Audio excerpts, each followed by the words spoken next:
Hi guys, this is Kelly from Cozy Reader Kelly, and I wanted to give you guys a little bit of a tour of my bookshelf and how I organize it. I'm not going to go through every single book that's on my shelf because I want to have time at the end to talk about some of my current goals. So I'm just going to kind of show what each shelf is organized like and kind of some highlights from each shelf. So you could probably tell that I kind of like to organize my shelves by height, so I don't do rainbow or anything like that.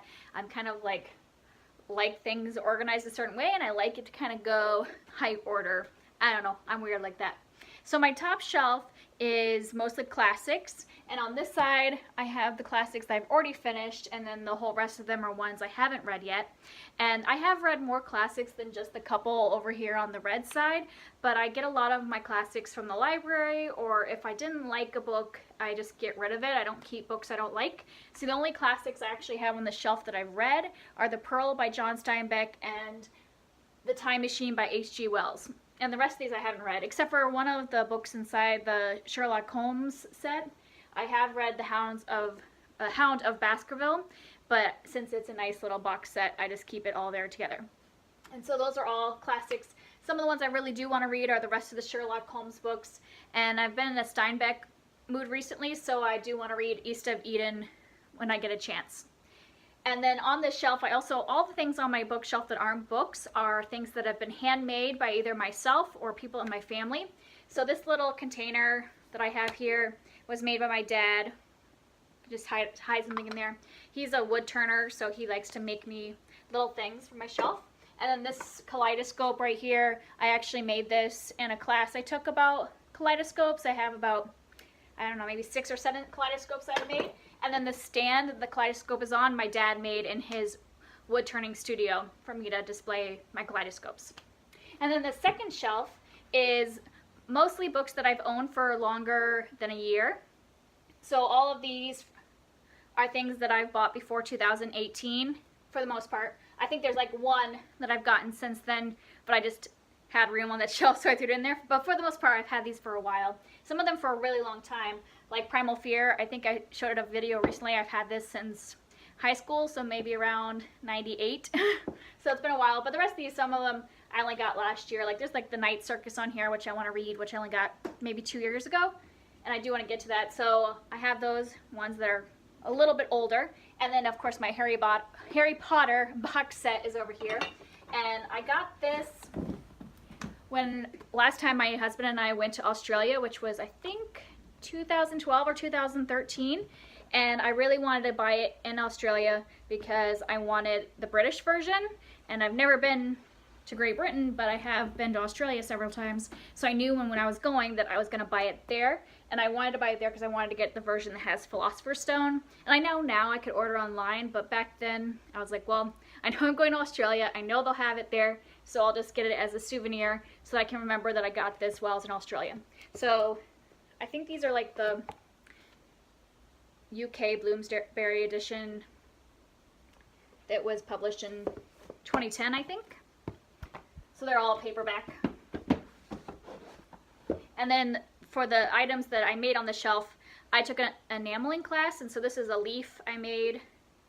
So this would have been a sheet of copper that I formed into this leaf, and then I put enameling on it, which enamel is just basically like glass dust that you paint on, and then you put it in a kiln and fire it, and then it makes this cool look to it. And then this bowl was again made by my dad in his wood turning studio. And I keep some of my little bookmarks in there. And I also have a lot of the beads I made. I took a glass bead making class. And I'm not a huge jewelry wearer, so I pretty much keep my glass beads in this jar. So there's just like a few of the beads that I made in that class, you can see.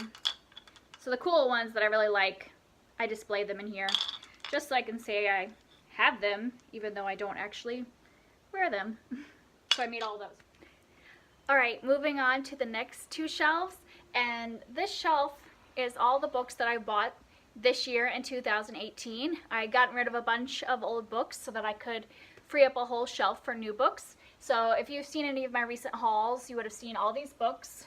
And I don't really have any highlights necessarily because I want to get to all of those soon since I just bought them and like them.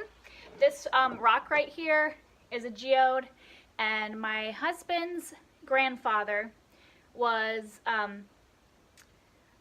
now I forgot the name, but it's someone that works with rocks and makes jewelry out of them and things like that and grinds them down and cuts geodes in half, and I forget what that name is, but that's what he did and as a hobby, and so this is one of his geodes. He's since passed away, so we got most of his rocks. And then this little dish is another thing I made in my enameling class. So this was a piece of copper that I shaped into this bowl and kind of crimped the edges and made this design into it and put the colored enameling in. And then this shelf right here is my books I've read shelf, and I've obviously read more books than this, but I have a tendency to get rid of books if I'm not going to read them again, or if I've rated them low, then I just get rid of them. So these are just books that I know I like my favorite authors or books I'm going to read again. Some of these I've owned for a long time, so I might have to like reevaluate if I still want to keep them. But two of my favorite authors that are on here are, this is Charles Finch wrote the Charles Lennox Mysteries, which I love. They take place in the 1860s and they're really fun. And that's all of these books are all part of his series. And then I have a bunch of books by Sarah Addison Allen, who is one of my favorite authors. She does magical realism and romance. So I have several of her books, and then it's just a mix. And then these like 7 books over here are my husband's books. So from here over are all the books my husband owns. He's a reader, but he does a lot of ebooks and audiobooks, so he only owns a few books.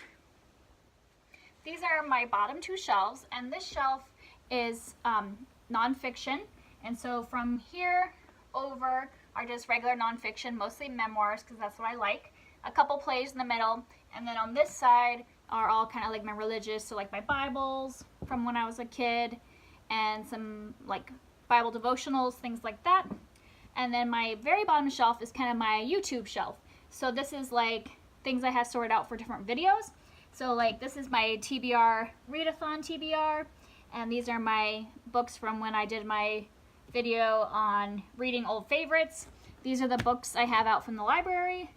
These are books that I've read this month that I'm going to use in my next video and stuff like that. So that's how I keep it organized so I don't have piles of books everywhere. Well, now you've had a chance to see my shelf. I do have some more books that are middle grade, but I keep them in my daughter's room because I figure that she's closer to the age of reading those, even though I read them here and there.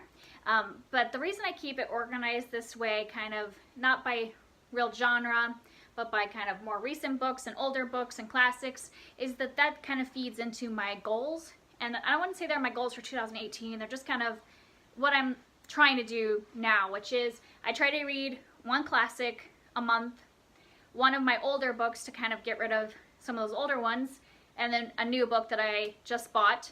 And then obviously I read like other things based on my mood and stuff like that. And then I try to have a nonfiction book that I'm reading always, but I don't always finish it in the month. It kind of takes me longer to read nonfiction. I fill it in amongst other things. So that's my shelf and kind of my goals that I'm currently doing right now. Thanks for watching. Bye.